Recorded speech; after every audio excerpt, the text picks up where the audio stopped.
Hello and welcome to the meditation conversation. I'm your host, Kara Goodwin, and today I am joined by ZofiaRennea Morales. Zofia was living high life as an award-winning, bear with me, as an award-winning global strategist. I don't know why that was so hard to say. Global strategist and biophysicist. She had everything she could dream of until it suddenly screeched to a halt and left her in pieces. She was brought to the edge of death by undiagnosed chronic Lyme disease and left bankrupt in every area of her life. She underwent a massive transformation, which unlocked her gifts as an intuitive, healer, and mystic, changing her life completely. So, welcome, Zofia. I'm so excited that you're I'm here. so excited to be here with you. Thank you so much for the invitation. Yes. So, I gave a brief overview of your transformation story, but can you tell us more about what happened to get you to where you are now? Well, when I was very young, we'll start back in the day, right? Growing up, I was very connected, very dialed in, and like I saw the hand of God in everything. And at some point in my teenage years, you have these questions that you ask of yourself, and some of them are very soul felt. And this was a soul felt question.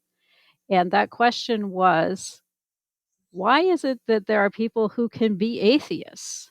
I don't understand how they cannot see the hand of God in like everything happening around us. And when you ask a question like that, you get an answer. And my answer was in the experience of becoming a very rational minded person. 2 plus 2 equals 4, scientific method. It has to be replicatable. And you better show me the proof because I'm from Missouri kind of situation, right? Oh, yeah, the show me The state. show me state. Absolutely. And I lived in that space for several decades to the point that it's like, I don't see the hand of God anywhere. But you did until then. I That's did. really true. So, like a flip, a switch flipped or Yeah. something. And when you ask those soul felt questions, when you want to sincerely understand the experience, you'll have the opportunity to sincerely understand the experience. And embody it. Yeah, and so I got that Wow. for several decades, and then it was time for me to wake up. And I have to say, my soul gave me several subtle nudges before it came with the 2x4 up the head, but I'm stubborn. I was raised by a German and a Norwegian. We are the home of stubborn and stoic. And so I was like, blinders on, I'm in this experience, and that's what I'm going to do. So the 2x4 became necessary. Okay. So how did that present for you? How did the 2x4 come in? Well, I will fast forward through a bunch of stuff, which included mystery, aches and pains, starting to prematurely lose my compos mentis, I think they call it. My marbles were going.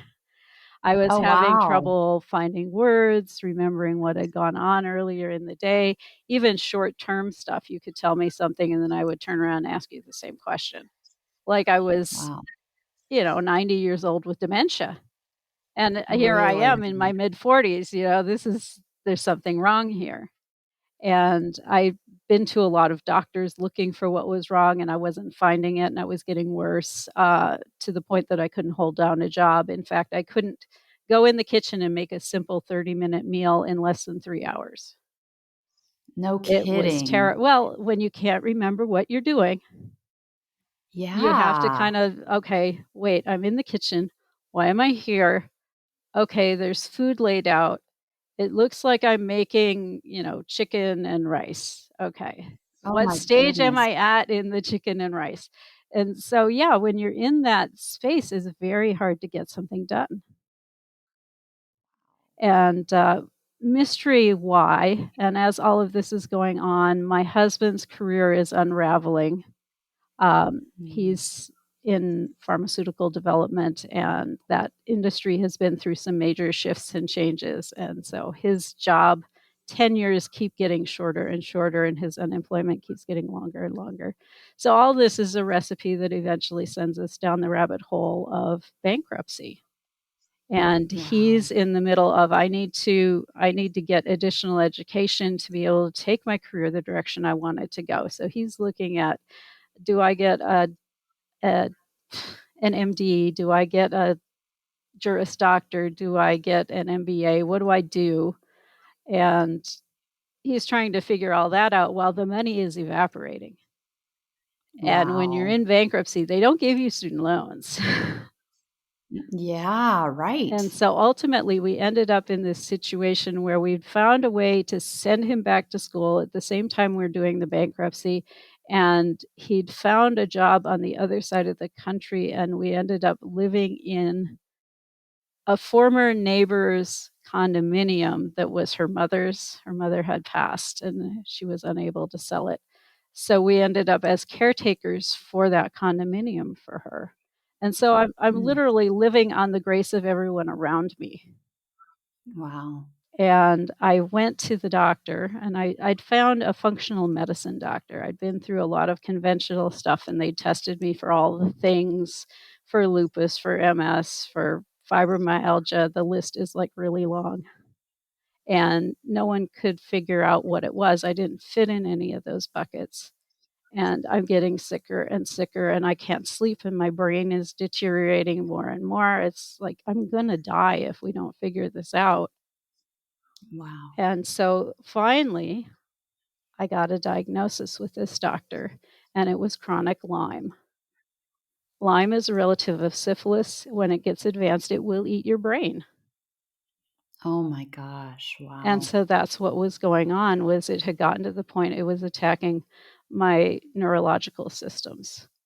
And it was a a scary moment, but also a moment where it's like, okay, at least I know what I'm dealing with, and we can take steps to address it. Yeah.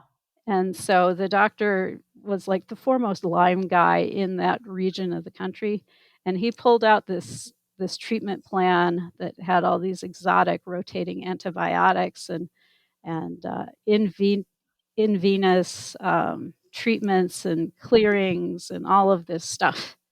And I sat down on one of my better days with my calculator and managed to figure out that this was probably going to run around $24,000. And so I called up the insurance company and I said, "Look, what portion of this will you be covering?" I gave them the diagnosis and what he had planned. And their response was, "We don't believe in chronic Lyme." Oh, Yeah, you don't what? There's lots of evidence for it, mm, but you don't believe in it. Okay. So we right. will give you 60 days of oral antibiotics, full stop. I'm like, "Well, the Like, doctor visits will be covered, right?" And in the back of my mind, I'm thinking it's another one of these questions you should never ask. Can it get any worse? Okay. right. How does this get any worse? This is terrible, right? I'm looking at $24,000 in the middle of a bankruptcy. And the lady on the phone says, "Oh, yes, your doctor's no longer in network." Oh my It's amazing gosh. how fast the universe will answer these questions. Right?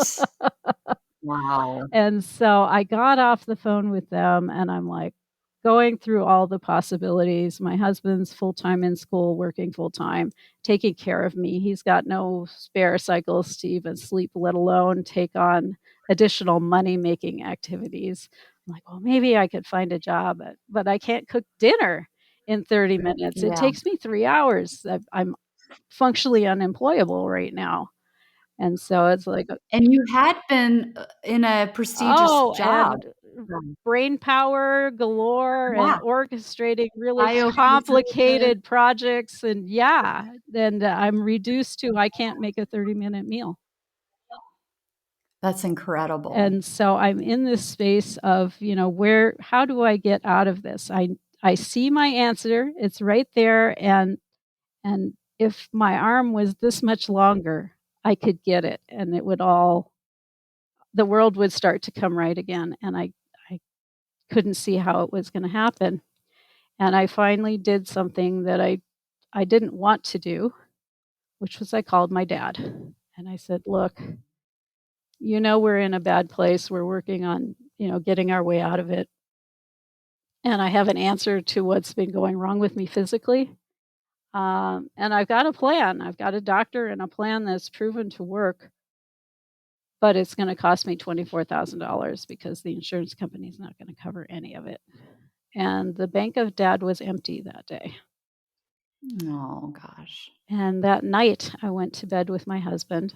As mentioned previously, I'm not sleeping, so I'm just kind of laying next to him and trying to meditate and get what refreshment I can from that process, which was, of course, less than optimal because when you can't focus, Yeah, the right. meditation isn't very smooth either. But it got to about 3 a.m., and my brain's like this trapped squirrel trying to look in all the places we've already been and thinking of, is there another angle and what else is out there? And I couldn't come up with anything, nothing. And I finally just collapsed in some way. There was like this ego collapse that happened. It's like, I don't have the answer. I don't have any way. It's totally beyond me. And I did something I hadn't done in decades. I said, "God, I will do anything to get better." And this little voice in the back of my head said, "Really, anything?" And I thought about that because anything is a very broad commitment. Mhm. And I said, "Well, I'm talking to God. God's not going to ask me to hurt anyone or cheat or steal or axe murder or anything like that." And that those would be the things that would be my edges. So Mhm. I said, "Yeah, anything." And I got my first miracle because I fell asleep, something I Oh, hadn't done wow. in quite some time. And I Wow. woke up in the morning with this clarity that I needed to go back to the doctor's office. They'd already started me on the first set of oral antibiotics. And the thing with Lyme is when you kill it, it's more toxic than when it's alive. It's like you take these little bags of poison and you open them up in your system. And so you get a lot worse before you begin to get better.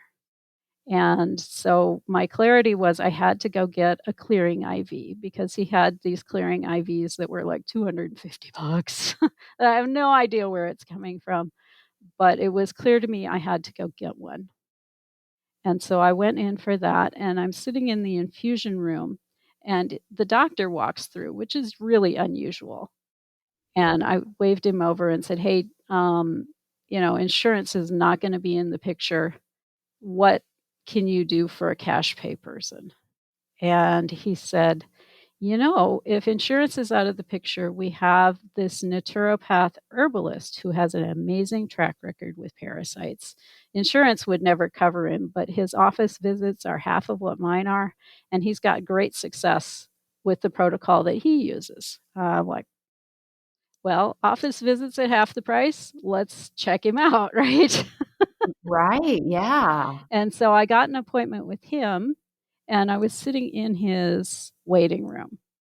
It's always this string of, like, what do I want to say? We call them serendipities, but they're actually carefully orchestrated events. And as I'm sitting in his waiting room, there's this book on the end table that says emotion code on it.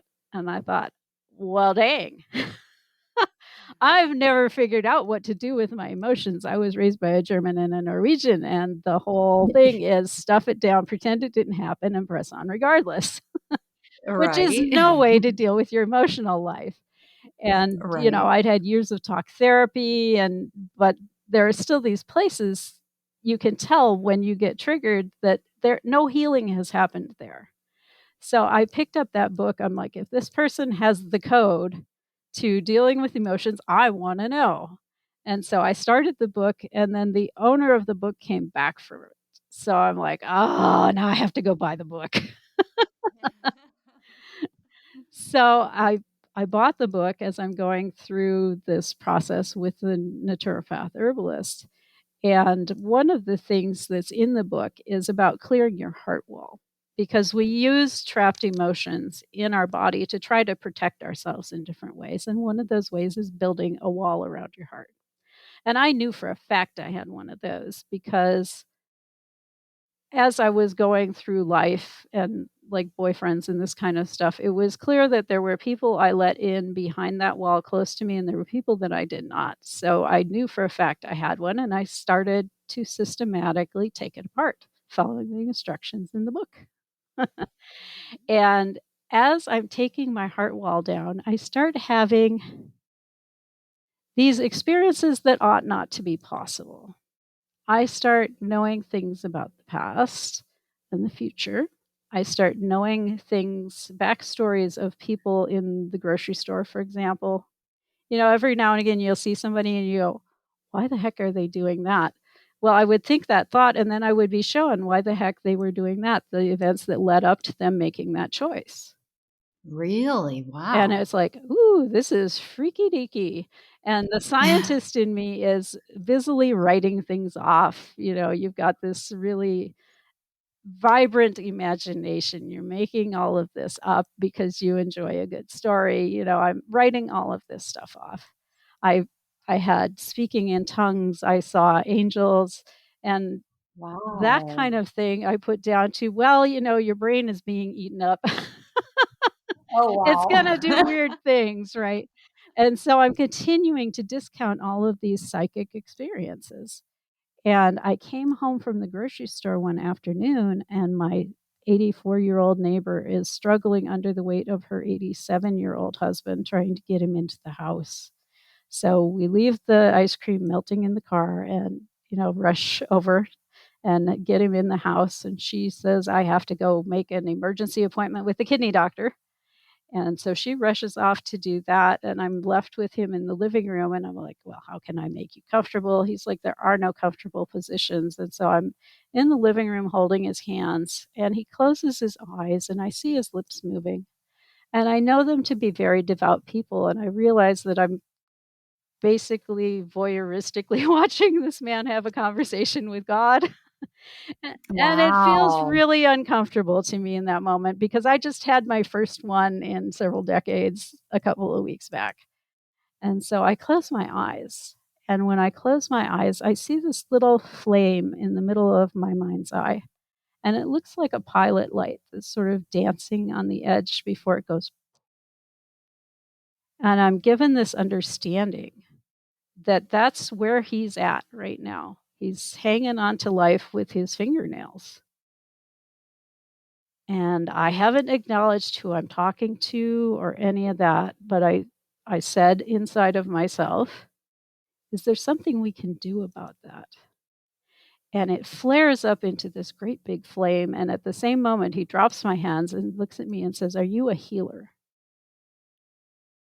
And I'm looking around to see who he's talking to because this is not anywhere on my radar. So I go, what? And I don't know what to tell him. And his wife comes back in at that moment and says, we've got an appointment. We've got to go right now. So we hustle them all back out into the car, and I go and hide in my house for 2 days. Oh, As wow. my scientist tries to write this off and discount it in as many ways as I can possibly discount it. And after 2 days, I'd managed to guilt myself into going next door and bringing them, a pot of soup and doing the neighborly thing and checking on him. Mhm. And so I go next door. She opens the door. Oh, Jay has so many questions for you. Come on in. I'm like, oh my, I have no answers. And I step through the door, and there he is, kicked back in his Barca lounger. He's got a drink at his elbow and his book and his remote, looking fat and happy. I'm like, Wow. all right, well, how you doing? He says, pretty good. It was the most amazing thing. Yeah. I got to the doctor. They put me through all the usual battery of tests, and my kidney function came back normal. I haven't had normal kidney function in a couple of decades now. Like, wow. Well, that's fabulous. And we chatted for a while, and I went back home, and the scientist in me had to sit down and shut the fuck up, because this Wow. was clearly part of the anything I had agreed to, all of this psychic knowings and the empathy and the channeling of healing. It's like, yeah, you said anything? Guess what, sweetheart? We're bringing the anything. Wow. So that's how I became the sensible mystic. And so are you focused on healing with your clients, or does it because I think it goes um healing in a broader It is sense, in a correct? much broader sense. If you look at the roots of the word healing, it's about wholeness. And Right. so my clients tend to be people who have lost their wholeness in some way, whether it's that their heart was devastated in a really bad relationship, whether they were attacked and traumatized in some fashion, whether they physically have something going on illness wise, or they just feel like there's something that keeps yanking them back from their mission. And it's about bringing all of that wholeness back into place. Right. So, how can people lead from their soul? You are doing that, but it was a really winding road, or like a roundabout is kind of like what it sounds to Circuitous, me. that's kind of a Yes. really typical soul path, is this circuitous thing, we have in our Yes. mind, right? Our logical mind says we start here and we're gonna take the most direct route to B, The which is linear our path. goal. It's gonna be linear, it's gonna be straight and broad and clearly marked, and it's the Right. farthest And thing that'd be from the great. truth.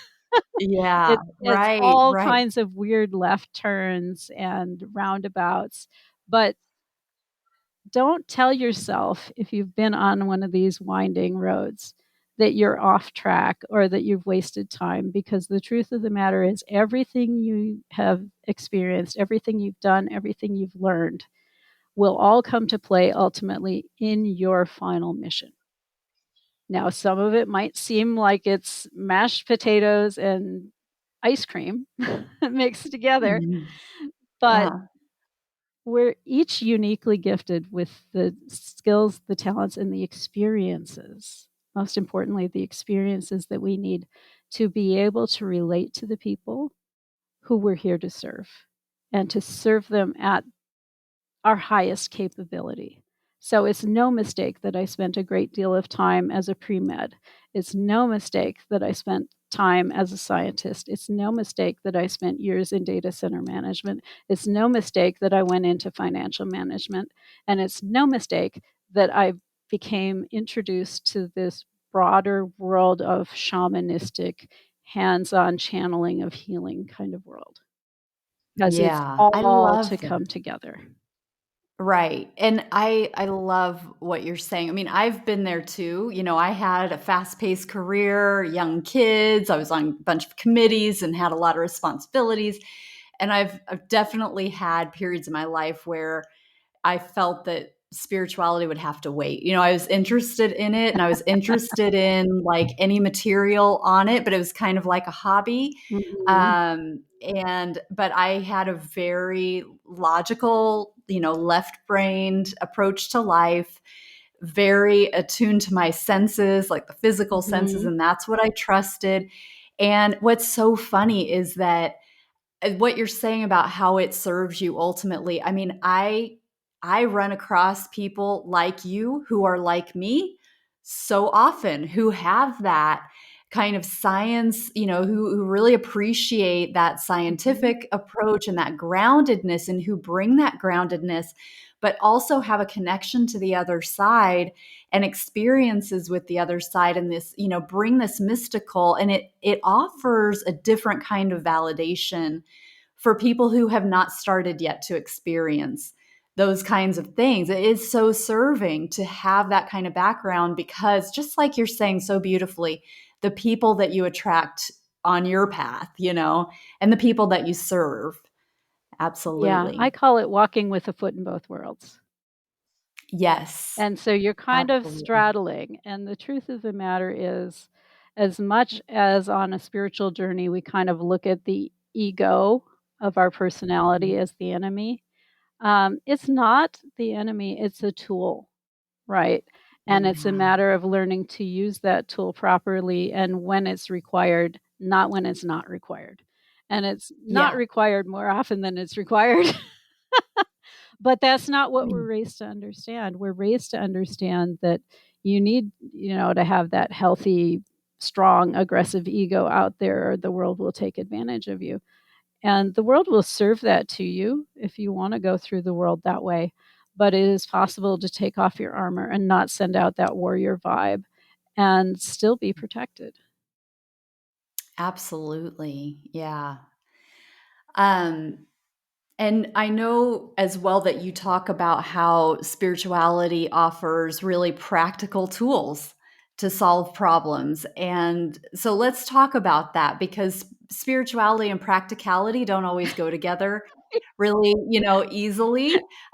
Because so often we do segment our lives. It's like, this is what, if we take an example of like a traditional church, it's like I go to church on Sundays from 10 to 11, and that's my like God time. Mhm. And then the rest of the time I live my regular life, and then I wait until it comes back around again. Exactly. And And then a I lot have of and times we check our spirituality at the door when we walk out.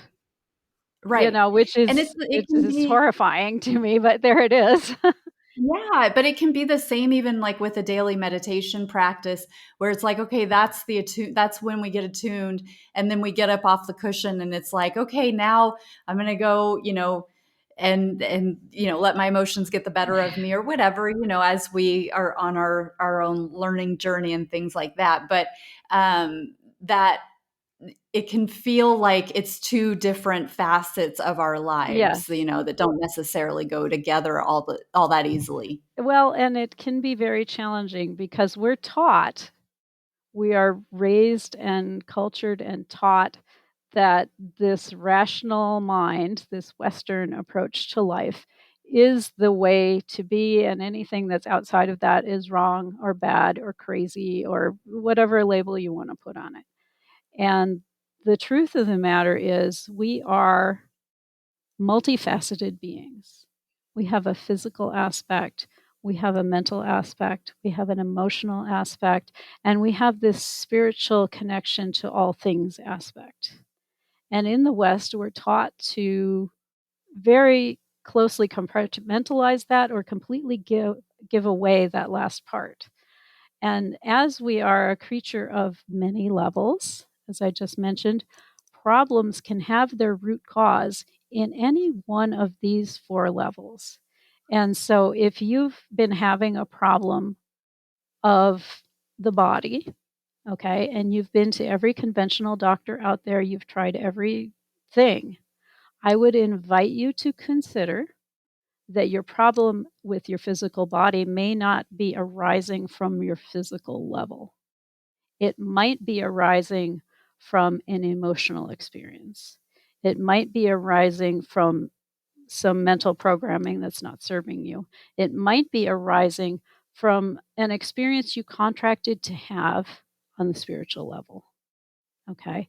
And when you work with somebody who's only focused on one of these levels, a guy with a hammer, everything looks like a nail, even though Mhm. it's a screw.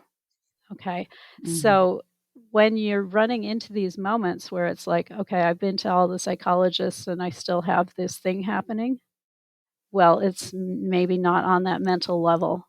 It's maybe not even on the emotional level. This might be something that's physically happening. This might be something that's spiritually happening. And you need Mhm. to expand who you're looking at to be able to identify that root cause and fix it. Right. Yeah. So how do you help your clients find that gold within their lives despite pain that they've experienced? You touched Ah, on it a little bit, but like are there kind of methods or tools that you like to use to there help? are a lot of things that we use around finding that gold. But one of the most valuable ones is that alternative perspective, right? Because we get into this story that we've created for ourselves around what's happening. And I know a lot of people will hear that and go, oh no, what happened to me is this fact and this fact and this fact.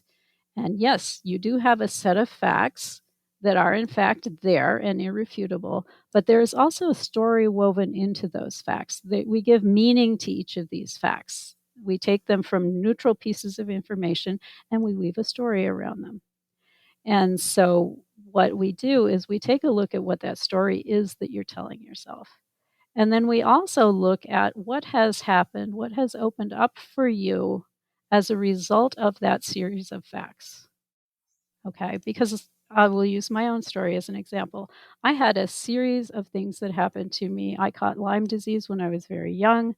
I was undiagnosed for years. I chose to spend an excessive amount of time with the standard medical community.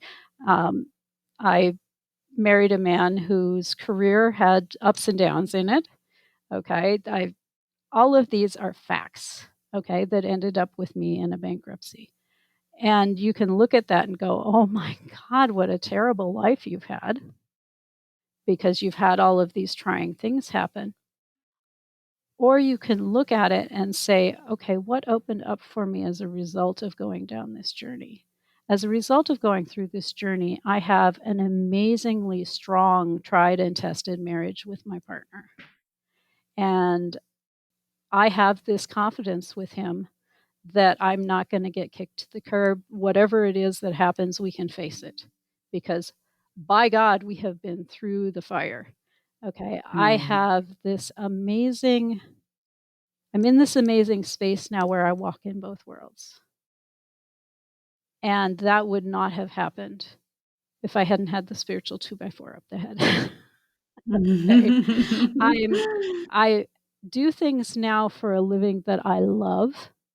Whereas before I was watching my watch. Are we there yet? Is it retirement age yet? Can I retire early? Mhm. Okay. And so there are a lot of amazing things that came from going through all of that drama and trauma. And Yeah. so we sit together and we unpack it all. And having that third party perspective is super helpful. The other thing Yeah. that we do is we look at your soul contract. Okay, because we decided what it was we were coming here to do. We decided what we wanted our personalities to be. We decided about the people we wanted around us to give us those experiences, to give us the opportunity to build our strength and to grow and all of that. Um, and it helps sometimes to understand what your lesson plan was. And so do you have access to that, like, through the Akash, or it's something that based on the information they give you, you kind of can cobble it together? Okay. The Akashic records are not this thing that sit off there, far Right. distant that only a few people can get into.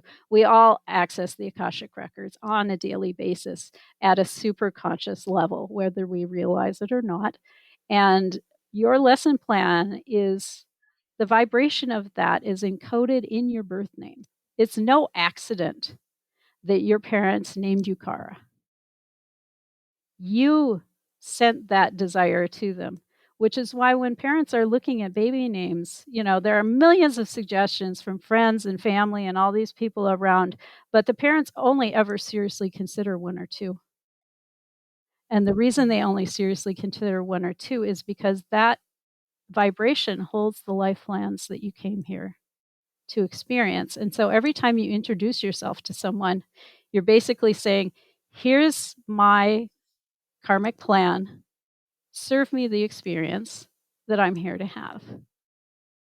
Hmm. I'm a people watcher. And so if you've ever spent time at the DMV, and many of us have done a great deal of time at the DMV, whether we like it or not, I'm a people watcher. So I will watch people. And if you watch the interactions with like a particular clerk, you will notice that the clerk will serve a different experience to each of the people that come to the window. And Mhm. so with one, they may be very helpful. They might, you know, cut them a break or move them through a loophole or something. And then like the next one, they're like rigid. You have to have this. Mhm. You better go get this. And you are, out the door with nothing for your 3 hours of waiting. Yeah. And that has to do with the clerk's super self accessing those Akashic records and going, what experience am I supposed to serve this person today? It's Hmm. not done on a conscious level 98% of the time. So that being said, though, um, it's happening on a super conscious level, and of course, a lot of people are not able to access consciously their super Yes, conscious information. But are you? Is that? And for people who can access the super there conscious, is a they can't super, all super simple way to actually get to what your birth name is. to get to what your birth name Yes, is. to get to the lessons that are encoded in there. It's Okay. called soul contract readings, and Hmm. it's a process that was channeled through by Frank Elper in, I believe, the 60s, something like that. And basically, you take the vibration of your name in English, it gets converted into numbers 1 through 22, because that's the number of sounds that are available in the Hebraic alphabet. And then those numbers get laid out on a Star of David. And you total them up, you reduce them down the way numerologists do. If it's a two-digit number, it becomes one, that sort of thing. And you get these ranges of experiences that speak to what it is you're here to experience. Oh wow! So it's very It's very practical. I practical, mean, it's very learnable. You don't have to feel like you're gifted in any way to learn how to do this. But huh? I suspect you will discover you're gifted as you go through the process because it does have a tendency to open you up to higher levels of information. Wow, I love finding these little gems of, like, new I mean, I love that the interplay between frequency and numbers and sound and, like, something so personal as a name. Um, it's fascinating because I have I mean, this is brand new to me, I've never heard of this, but I know that I have had opportunities to change my name. I mean, I did take my husband's name, like, my last name is I was married into, but my first name, I've had different, opportunities or points in my path where it's like, people are changing their names, in different organizations, and it never really spoke to me. I never felt that urge to change mine. And then over time, I've come to understand my name in particular holds, sounds. I mean, Ka and Ra Mhm. are the first two sounds of creation. I mean, I didn't know that until rather recently from the spectrum of this life. So when I found that out, like, as I kind of processed that, I was like, that's really interesting that I never felt that desire to release myself of my birth name. Isn't that interesting? And some of us never liked our names. I hated my name from the first moment. I didn't like it Yeah. one bit. I didn't like the genericness of Johnson, okay, which was Oh. my last name growing up, Uh-huh. because I grew up in Minnesota. If you open the phone book, it's like ABC J, okay, Yeah, because right. they're all Johnson, right? Yes, And so I right. didn't like the anonymity of that. I hated my middle name, and my first name was kind of like, okay. And so when I learned about the soul contract work and reading the contracts, I also learned about renaming yourself to empower yourself differently. And Oh, so this is wow. one thing that I do offer for clients. It's something that I also offer for people who have businesses. If you have a business that's not going and you've done all the things, it might be worth looking at the energies in that name and see if that's part of what's holding you back. And so it is your birth name, Zofia Renea? No, ZofiaRennea Okay. Morales is what was given to me in meditation. And initially, I went in and I went, well, what are the energies of that? And I spelled it very traditionally, like with an S and a PH. And it's like that doesn't match the vibration of what I was given. And I sat Huh. with it for 2 years before it occurred through someone else. This wasn't even an occurrence that happened through me, that it Uh-huh. could start with a Z. Oh, Oh, oh well, and then all the pieces fell into place. It's like that's it. That's the name I was given. that's so interesting because I assumed because you've been talking about the birth name. So I assumed it was your birth name, but I was like, I'm surprised you don't like that name because Yeah, it's no, like I really love such a full my name. spiritual name. That's what I consider it Okay. as my spiritual name as opposed to my mundane name. Uh, But yeah. then the modality that you're talking about with the Star of David, that uses the birth name. Well, you start with the birth name. You can use that same modality to analyze any of the other names that you have taken on or Oh, been given, right? Because a lot of people will give nicknames, and frequently mhm. nicknames are a way to try to disempower you, Really? depending on who's giving it and the energy it comes in, but frequently it's a disempowerment. If you think about nicknames, a lot of them are always diminutions. The name gets smaller, it gets an I or an E or something on the end that makes it a little lighter and sometimes Mhm. pushes it over into frivolous, right? Oh, this is so interesting too. I mean, so Kara is my birth name, but for the first 12 years of my life, I was called Carrie, Mm. Kari. Yes. I mean, from birth. So like my birth certificate name was Kara, and then but But no my one name ever called you that. no one ever called me that. And then when I was in 7th grade, I felt like I wanted to step into this grown-up name of Kara. For me, it was like this formal Coming of grown-up name. age, yeah. Yes, but I never considered because that was the name I got when I was in trouble Oh, growing yes, up. You know, it uh-huh, was the like whole if I all had of it, to right.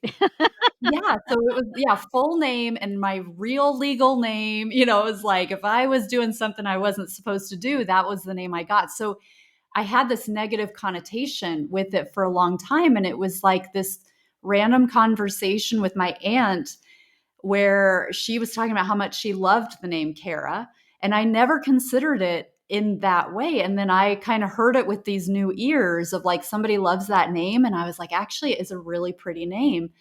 And then also it was like a more like I said, you're 12, you're like in entering that coming of age, Yeah, and it the was kind of like self-determination phase. Yeah. yes. But it was a lot of work to switch it over because I had all the, You gotta at that fight age, all everybody. Yeah. oh yeah. I mean, I was picked on and teased like, "Oh, what's your name today?" Oh And god. all this kind of thing. And I just carried on with it. But it's really funny how like you're saying that and I'm like remembering this because it's not something I've thought about in a long time. But Yeah, it yeah, was about you there's so much. reclaiming the power of that name. Yes. Yeah. How fascinating. And now like I really don't feel connected to that name at all, even though there are still family members who still call me that, Yeah. because it's just what my name has always been to them. But um, gosh, you've given me so much insight. This is just fascinating. Yay. Um, so I know that you have an appointment coming up here. Tell us how people can connect with you and find out more. Ooh, I love the find out more part of that Oh yeah, invitation. you've opened a Pandora's box here, I'm sure, for a lot of Yes, people. there are a couple of ways you can find out more. The first one, let me look so I spell everything right. The first way is you can learn more about your own giftedness by going to superpowerquiz.us. I created a little quiz that will show you one aspect of the major gifts that you brought with you. And so Is that based on name? it is not based on name, actually. Oh, you We have so we many came at tools in it your from a different toolkit. direction on that one. Okay, all And right. so superpowerquiz.us, it takes about 60 seconds, so there's no excuse for not, like, going and doing that right now. And Okay. when you ask for your results, it'll put you on my email list, which will, get you in the know on everything that goes on. So that's Mhm. one door you can go through, and it's a fun one, I have to say. Uh-huh. The other door you can come through if you're like, you know what, I don't want to waste any time. I want to sit down and talk to her about this thing that's happening right now. You can book a free coffee chat. I do a 20-minute consult where we look at what's going on, and I can suggest different aspects of ways that we can move whatever it is through with you. A lot of my clients have these things that happen every time. I always get the bad boy or whatever it is. I always come out on the wrong end of the medical odds. Yeah. And some of that kind of stuff can't wait. So you can go to bookzofiacoffeechat.com. So Zofia, Zofia, bookzofiacoffeechat.com. And it'll get you on my calendar for one of those little conversations. And then we'll just see where it goes from there. Oh, beautiful. Well, I'll have those links in the show notes too. And you mentioned you have a podcast too, I right? do. It is called Sovereign Self. And you can find that at sovereignself.live. There is a new episode that goes live on Mondays at 4 o'clock. And right now we're in a little bit of a hiatus, but that'll pick back up in a couple of weeks here in April. And Okay. yeah, it's wonderful. We have all kinds of folks who come in and talk about their journeys because a lot of times when we're waking up, especially early in our journey, we feel like we're the only one who's going through this shit. And Yes, while right? all of our journeys are unique, they do rhyme. And so sometimes Yeah. it's helpful to hear what someone else has gone through because it will give you new perspectives and other ways of working through whatever you're running up against. So that's why we do it. Beautiful. Wonderful. Well, thank you so much for coming on. It's been really a joy to connect with you today. And and thank you for the work that you're doing in general Yes. Thank too. you so much for having me. And thank you for holding the space and creating the platform that you're creating as well for people to be heard and to get their message out as well. It's super important. Oh, thank you so much. Thank you.